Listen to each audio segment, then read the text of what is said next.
8 signs that you could live to be 100 years old. Getting to the triple digits and being on this green earth for a whole century is an accomplishment that only a select group of people can boast that they've achieved. That being said, human life expectancy has changed a lot over the years, particularly in the last century or so. According to our world data, the average life expectancy in 1900 was only about 50 years old. Today, the average life expectancy in the US is 76 for men and 81 for women, and it's far from unheard of for someone to live to 100 years old, thanks to medical technology and a general improvement in the quality of life. So, how can you tell if you're going to live until you're 100 years old? Here are some promising signs to be on the lookout for that you could live to be a centenarian. Hello viewers, welcome to the Business in Africa YouTube channel and thanks for watching. If you're new here, consider subscribing and also turn on notification so you don't miss any of our subsequent videos. We always love to produce videos that add value to the Business in Africa community. So if you have any suggested videos that you would love us to produce, drop it in the comment section below so we can do that video just for you. 1. You think you're younger than you are. They say that age ain't nothing but a number, and there is some truth to the statement. As you get older, it matters more how old you feel than how old you actually are. If you find yourself wanting to answer the question, how old are you, with a younger age than your real one, it's a good sign that you're going to live for a very long time. Number 2, you're optimistic. Living a long time can have just as much to do with what's going on in your head as it does in your body. According to CBS News, a Harvard study revealed that the top 25% of the most optimistic members of the study were at a much lower risk for common causes of death like cancer, heart disease, and stroke. Number 3, you eat fruits and veggies. This is not the first time you've been told to eat your veggies, but again, there is some evidence to support the difference that this can make to your life expectancy. CNN reported on a study done by the Imperial College in London, which found that eating 10 portions of fruits and vegetables a day could prevent 7.8 million premature deaths around the world. If 10 sounds like a lot of serving, then say that 5 portions is a good start. Number 4, you eat a lot of fish. Some people don't like seafood, but studies suggest those who tend to live longer live thanks to omega-3 fatty acids. Time describes a study that took place over 16 years, which found that participants who had higher levels of fatty acids from fish were at a 35% lower risk of heart disease thanks to less fat in their blood. You like to take naps. Naps are the kind of thing most of us wish that we had enough time to do. However, it could have major health benefits that make finding the time worth it. Reader's Digest explains that Harvard studied residents on the small Greek islands of Icaria because it has such a high population of people who live to 100. They found that an afternoon nap that is part of their culture is likely the key to their long lives. In fact, researchers found that people who take a 30-minute nap during the day are 37% less likely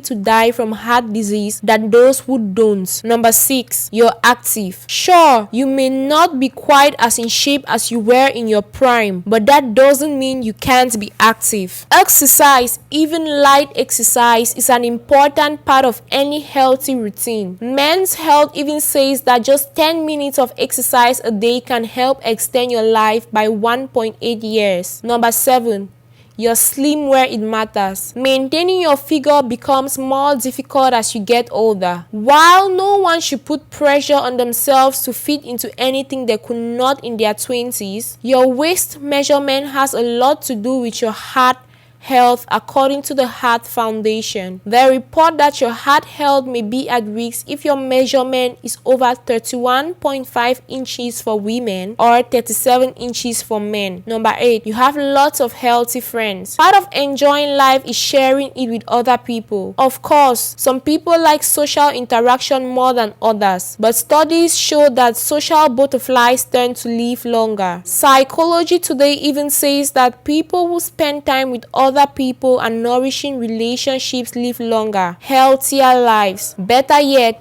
relationships become easier to maintain and more meaningful with age and maturity.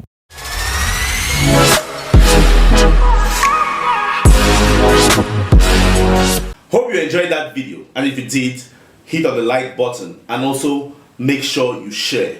And don't forget to hit on the subscribe button and turn on notification as well, so that each time we upload a new video, you'll be the first to know. And before you go, make sure you drop us a comment with any suggested topics you want us to cover in our subsequent videos. Thanks for watching, and I'll see you in our next video.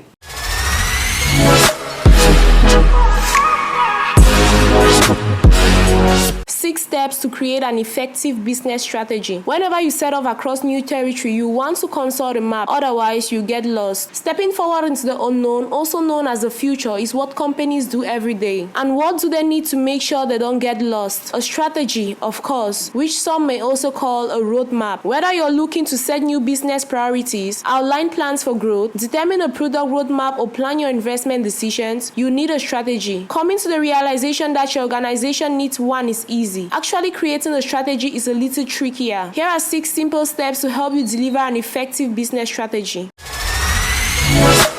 Hello viewers, welcome to the Business in Africa YouTube channel, and thanks for watching. If you're new here, consider subscribing and also turn on notification so you don't miss any of our subsequent videos. We always love to produce videos that add value to the Business in Africa community. So if you have any suggested videos that you would love us to produce, drop it in the comment section below so we can do that video just for you. Number 1, gather the facts. To know where you're heading, you have to know where you are right now. So before you start looking ahead, you should review the past performance or the current situation. Look at each area of the business and determine what worked well, what could have been better, and what opportunities lie ahead. There are many tools and techniques available to help with this process, such as SWOT, strength, weaknesses, opportunities, and threats analysis. You should look internally at your strengths and weaknesses, and for the opportunities and threats, you should look at external factors. A great framework for looking at external factors is PESTLE: political, economic, social, technological, legal, and environmental. So for your big idea or plan, you will ask, what threats and opportunities could arise under each category? The most important part of this process is involving the right people to make sure you're collecting the most relevant information.